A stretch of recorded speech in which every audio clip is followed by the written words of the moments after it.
السلام عليكم ورحمة الله وبركاته. ازيكم يا حبايبي؟ عاملين ايه؟ يا رب دايما تكونوا بخير وصحة وعافية.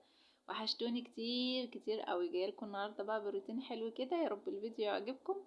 ما تنسونيش بقى في اللايك والاشتراك وفعلوا زر الجرس عشان يوصلكم مني كل جديد ان شاء الله. انا اسمي فاطمة، ولو انت اول مرة تشوفيني اشترك عندي في القناة. حابة اشكركم على كلامكم الحلو وتعليقاتكم الحلوة، ربنا يكبر بخاطركم يا رب، اللهم امين. وطبعا حابة اشكر كل اللي اشتركوا عندي في القناة. اشتراككم على راسي وشرف ليا اكيد. اكون دايما عند حسن ظنكم يا رب، اللهم امين. يلا نصمي الله بقى ونشوف هنعمل ايه مع بعض.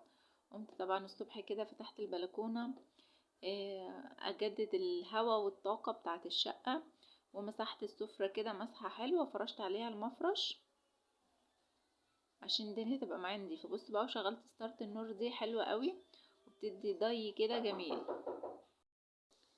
بس خلصت بقى، شغلت القرآن كده وانا شغالة، يدي طاقة للبيت ويمنع الطاقة السلبية. انا بحب اشغله وانا بعمل حاجة كده، وبحب اردد ورا الشيخ اللي بيقرأ، بحب اقرأ معاه في سري. بس كان في بقى شوية حاجات وعلب زبادي كده الولاد كلوها بالليل، شيلها ادخلها المطبخ ونروق الدنيا ايه المكركبة دي. طبعا الكتب دي لسه في تأسيس، فالتأسيس يا جماعة مش بيقف، التأسيس شغال معايا على طول، فيعني مفيش اجازة. ادخل بقى كل حاجة مكانها كده وارجع كل حاجة مكانها. التأسيس بيفضل شغال على طول عشان لسه في تأسيس وفي حاجات كتير، فبس هما ممكن ياخدوا راحة شوية وبعدين يرجعوا ايه يكملوا تاني، بس هو التأسيس ما بيقفش خالص. بس لما تبقى الترابيزة كده تلميعة وابتدي بقى احط المفرش عليها واظبط الدنيا.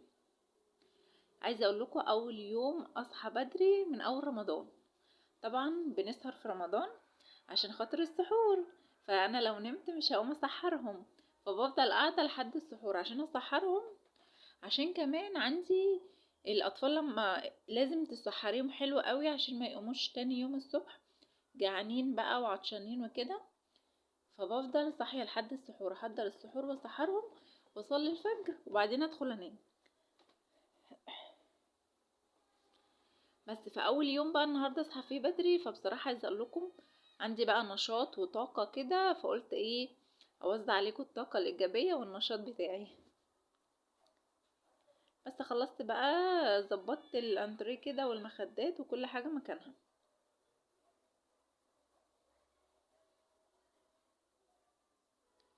هلمع بقى الكومود ده عشان بصوا فيه تراب ازاي. الفانوس ده حلو جدا، بس يا خساره اللمبه بتاعته اتحرقت، زعلان عليه قوي. وحطيت طمطم القمر دي كده مديه ديكور وشكل حلو قوي.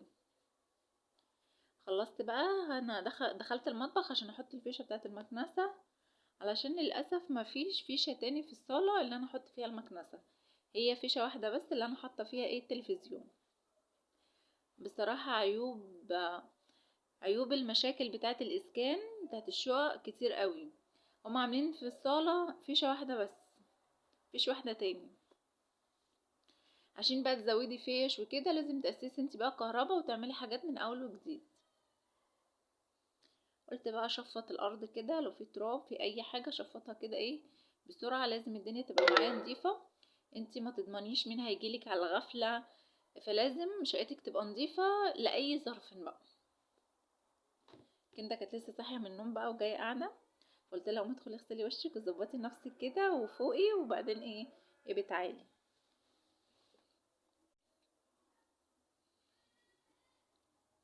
عايزه اقول لكم الصحيان بدري والنوم، الصحيان بدري حلو جدا. انا بنام متاخر بس يعني الحمد لله بحاول ان انا اصحى بدري عشان ما اقومش متاخر تعبانه جسمي وجعني، فلا الصحيان بدري حلو قوي.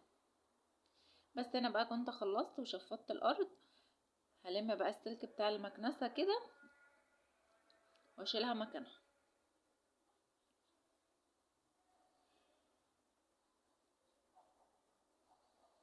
ايه رايكم بقى؟ كده كده خلصت الحمد لله، وكل حاجه معايا بقت ايه جميله. هنا حاطه ابوي وطمطم صغيرين وفرع زينه كده، والناحيه التانية حاطه ستارت النور. بصوا بقى التلفزيون بتاع عليه فنانيس حلو قوي. وهنا ده كان سرير، وكان فيه عروسة كانت بتتمرجح، فالعروسة اتكسرت، فقلت احط فيه ايه الريموت بدل ما انا حطاهم على الكنبة ويتكسروا، فشكله احلى. بس طفيت بقى النور عشان الدبان والناموس. عايزه اقول لكم اليومين دول في ناموس كتير كتير قوي، منعرفش ننام منه بصراحه. كان عندي بقى غسيل كنت غاسله من امبارح، وقلت بقى الم الغسيل بتاعي واطبقه عشان ايه ما يتبهدلش. الجو النهارده هوا بسقعه كده، يعني يومين حر ويومين سقعه، جو عايم. ربنا يحفظنا يا رب، اللهم امين. بصوا بقى الغسيل الابيض بتاعي بياضه ازاي ازاي وجميل ما شاء الله اللهم بارك. بس هقعد بقى اطبقه كده في روقان وهدوء. بحاول على اخلص حاجتي كلها قبل الفطار، عشان بعد الفطار اقعد رايقه كده مش ورايا حاجه. بقى جودي وكندا هنا كانوا بيساعدوني بيطبقوا معايا يعني، فقلت لهم ايه طبقوا يلا. هنا انا بطبق وادي كندا تدخل لي الاوضه عشان اقوم اشيلهم.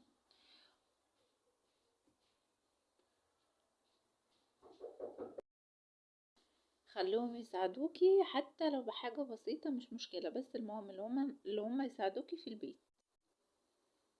هو تطبيقهم مش قد كده، بس مش مشكلة، شجعيهم.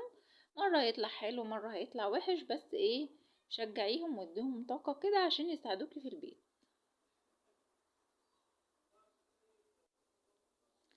قولولي بقى انتم متابعين مسلسلات ولا لا؟ انا شخصيا مش متابعة مسلسلات يعني بصراحة خالص. يعني هو اللي هو ايه، مفيش وقت، احنا بنفطر اشيل مكان الفطار، إيه عقبال ما نصلي بقى التراويح ونخلص هوبا تلاقي الساعة جت واحدة حضري السحور. فبصراحة ما بحبش اتابع مسلسلات في رمضان. كده كده هيجي بعد رمضان مسلسلات كتير، اتفرجي بقى براحتك وتابعي براحتك. فانتوا قولولي متابعين مسلسلات ايه؟ بس هنا بقى كنت خلصت الحمد لله.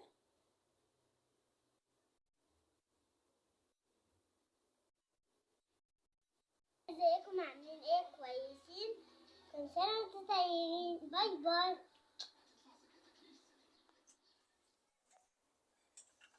كندا بقى كانت حابة تقول لكم كل سنة وانتوا طيبين، وبعتلكوا بوسة كبيرة قوي. خلصت بقى بره، دخلت المطبخ فتحت الشباك كده عشان الشمس تدخل والهواء يدخل، وقلت ايه وسميت الله احضر بقى الفطار عشان نخلص على طول. هو الفطار النهارده سهل وبسيط، يعني مش حاجة متعبة ومش هياخد مني وقت بصراحة، على طول هيتعمل. جبت بقى بطاطستين حلوين كده مقلبزين عشان يقضوا الغرض معايا. انا بحب لما اعمل اكل بصراحة بحب اقعده معايا يومين. يعني انا هعمل الاكل ده يكفيني النهاردة وبكرة، عشان مش كل يوم اقف في المطبخ واتعب بقى والصيام كده لا. فانا بخلي الاكل يكفيني يومين واريح. مين بيعمل كده؟ انا بصراحة عن نفسي بعمل كده، وبصراحة كده اريح ليكي بكتير ما كل يوم تقفي في المطبخ، تبقى تعب بصراحة. الواحد بيبقى عايز يقعد كده يريح يوم ما يدخلش فيه المطبخ، تبقى فرحة بقى اليوم اللي يبقى عندك فيه اكل ده، بتبقى بصي قمة السعادة. بس قشرت البطاطستين وغسلتهم وقطعتهم كده مكعبات. كان عندي برضو الصلصة جاهزة انا مصلصاها، هحط كبشتين 3 كده هيسخنوا بس الاول. وهنزل بقى كان عندي كفتة كمان، كفتة رز محمراها وجاهزة عندي في الفريزر. طلعت كيس كده ونزلته على الصلصة وقلبته تقلبتين حلوين.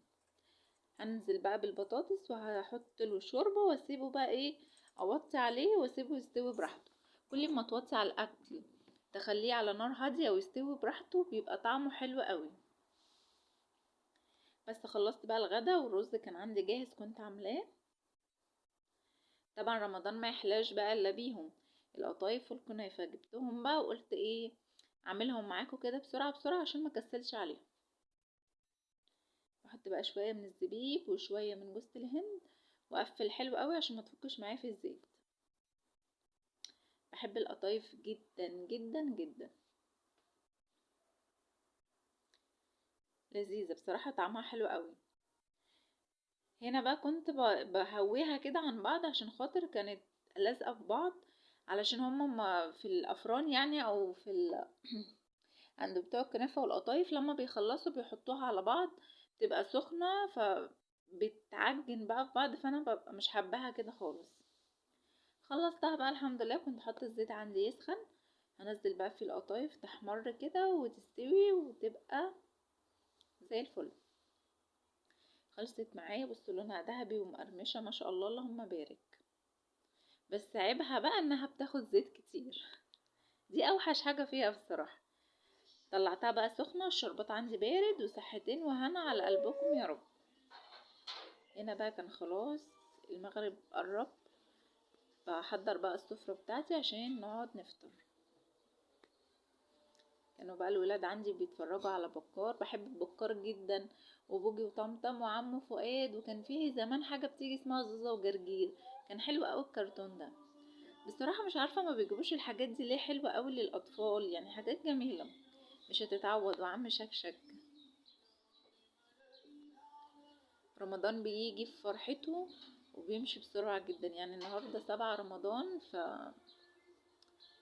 الايام الحلوه فعلا بتجري بسرعه. ربنا يعود علينا الايام بخير يا رب، وبالصحه وبالستر.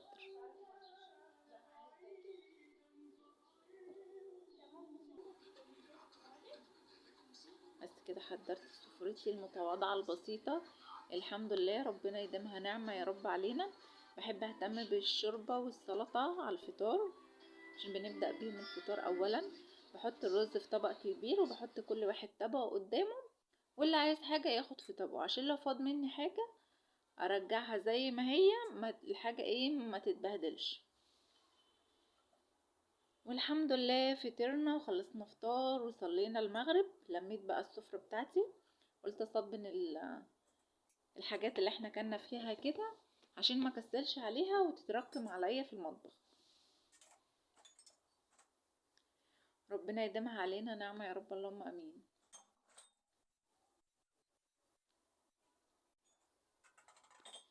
وقفت بقى صبنتهم كده وانا بستغفر وبذكر الله، مش هياخدوا في ايدي ساعة زمن واكون مخلصة.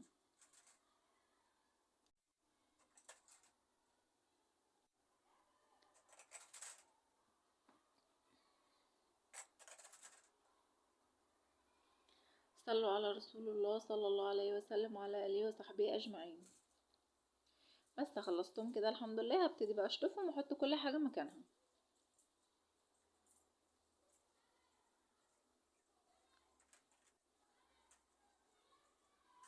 الصينية دي حلوة قوي برضو وشكلها جميل عجبني، اي حاجة جديدة بتجيبيها او حتى لما بتحضري الاكل بشكل حلو وبشكل معين، الاولاد بتفرح جدا، بيبقوا مبسوطين جدا.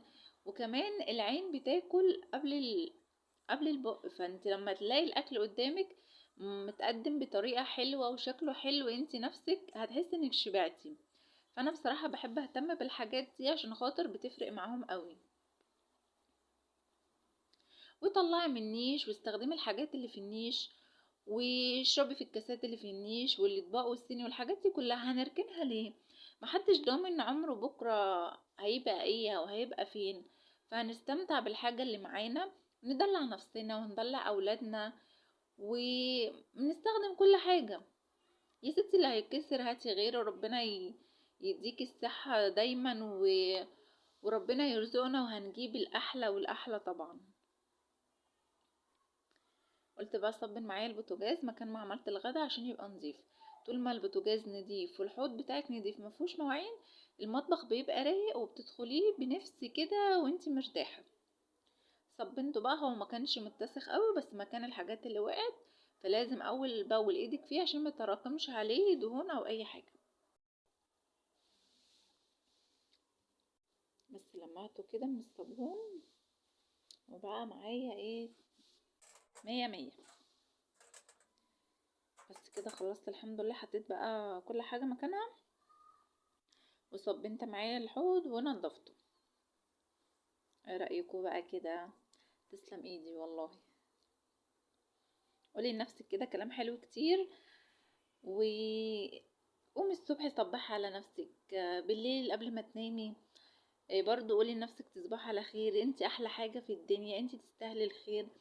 دايما قولي لنفسك كلام حلو وادي لنفسك طاقة ايجابية. هنا بقى عملت كنافة، فاض مني شوية بصراحة، قلت بدل ما اشيلهم كانوا شوية صغيرين، عملت بيهم الكب كيك دي. الاربعة دول كانوا حلوين قوي، وحشيتهم شوكليت بقى، فعجبوا قوي الاولاد وكانوا مبسوطين بيها. قلت خسارة بدل ما يتركنوا وهيبوظوا، قلت لا اعملهم.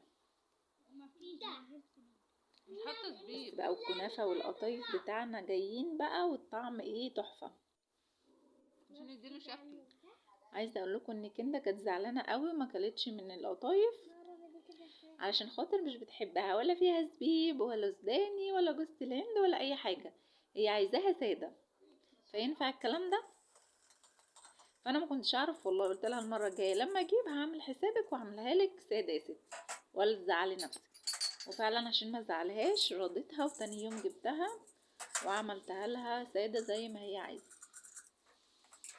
انا كده بقى خلصت الحمد لله، وظبطت الدنيا وظبطتهم، عشان ما حدش كل شويه يقول لي ايه انا عايز حاجه وكده، عايزه اقعد بقى في روقان شويه. دخلت عملت لي كوبايه نسكافيه، بصراحه من اول رمضان ما كنتش بشربه، قلت افصل شويه بقى كده واقعد في هدوء مع باكو بسكوت، وندي بقى لنفسنا ايه، ريست كده، ريست. بحب اخلص كل اللي ورايا عشان لما اصلي التراويح ابقى مش ورايا حاجه وقاعده هاديه والدنيا تمام وزي الفل. بس خلاص شربت النسكافيه والحمد لله، مطبخي متروق ومفهوش اي حاجه وكل حاجه متظبطه. نطفي بقى النور، اتوضيت بقى وقعدت اصلي واقرا شويه في القران، ونسبح شويه ونفصل شويه بقى عن الدنيا والعيال والحاجات دي كلها. يا رب الفيديو